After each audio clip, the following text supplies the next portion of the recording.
Charles Becker wasn't a Wall Street man, but he moved through that world like someone who understood it. He wore the same sharp suits, kept his hair clean, and carried himself like a man used to power. In early 1900s New York, that was enough to blend in. The lines between finance, politics, and crime were thin. Money flowed through the same hands, just under different names. Becker was a police lieutenant, but he wasn't interested in law. He was interested in what law could buy. He came up in a department already soaked in corruption. Patrolmen took envelopes from gamblers, saloon owners, and brothel operators just to look the other way. Everyone knew it. The brass called it part of the job. But Becker wasn't satisfied with pocket change. He wanted control. By the time he was promoted to the NYPD strong-arm squad, he ran his own system. He decided which gambling houses could stay open, which got raided, and how much each owner had to pay to stay in business.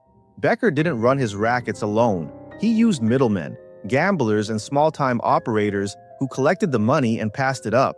It was called the system. Everyone paid, from the Tenderloin to the East Side. If they didn't, their doors got kicked in and their games were smashed. In a city run by Tammany Hall politics, it wasn't unusual for cops to take bribes, but Becker went further. He wasn't just taking, he was managing. He turned vice into business. That business started to fall apart when a gambler named Herman Rosenthal got tired of paying. Rosenthal ran a small casino on West 45th Street, and he'd been paying Becker's men for protection. But he felt squeezed. Becker wanted more, and Rosenthal was done. In July 1912, he went to the newspapers. He told reporters that Lieutenant Charles Becker, one of the department's most decorated officers, was using his badge to control the city's gambling world. He said cops weren't stopping crime, they were running it.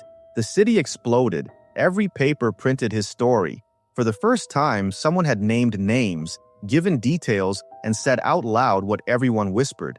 Becker denied everything, but the headlines didn't stop. Rosenthal was called to testify before the grand jury.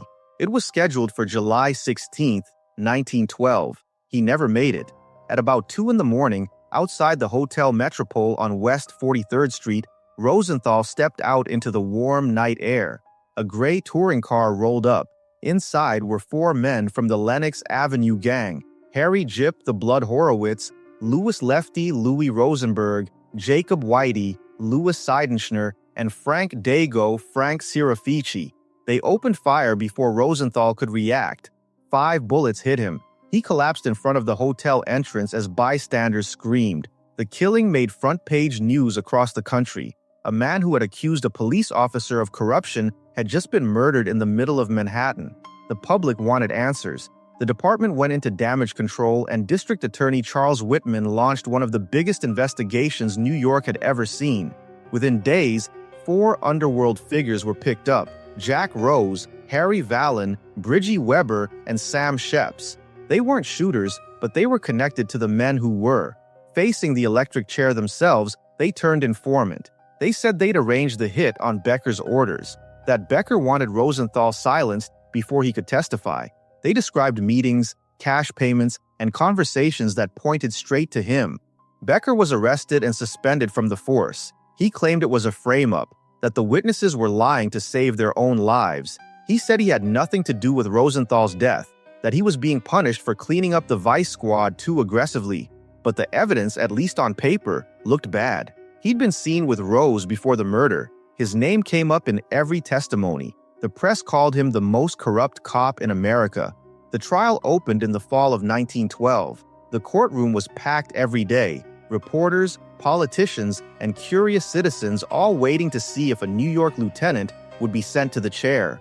Becker sat still, quiet, letting his lawyers do the talking.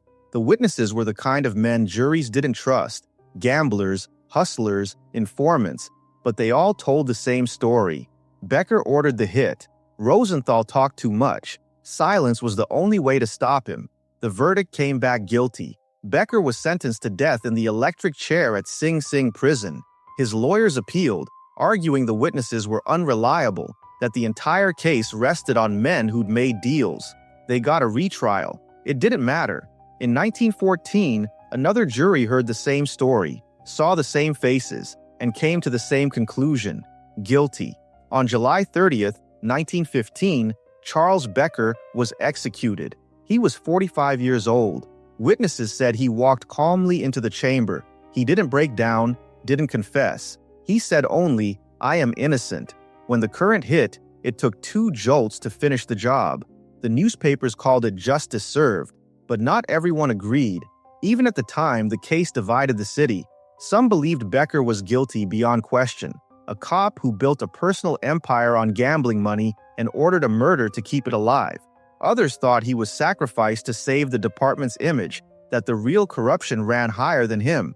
Many of the witnesses who testified against him had motives, and the DA, Charles Whitman, went on to become governor, something that made Becker's defenders suspicious. What's certain is that Becker's fall changed how people saw the NYPD. It exposed a system where power and money blurred the line between law and crime. He wasn't the only cop taking envelopes, but he became the symbol of it, the one man whose punishment made the rest of the city look cleaner. The Metropole Hotel is gone now. The street where Rosenthal was shot is covered in lights and tourists. Most people walking there don't know that spot once marked the beginning of one of New York's biggest scandals. They don't know about the gamblers, the trials, or the years of corruption that built the world Becker tried to control. Charles Becker's story isn't just about a cop who crossed the line. It's about a city built on deals. Cops, crooks, politicians, and businessmen all tied together in one chain. Becker's mistake wasn't being part of it. It was getting caught. The day he died, the paper said the city could breathe again. But New York never really cleans itself. It just changes faces, changes suits, moves the meetings from the back rooms to the boardrooms. Becker's story was a warning that power doesn't always come with honesty, and that sometimes the man giving orders wears a badge.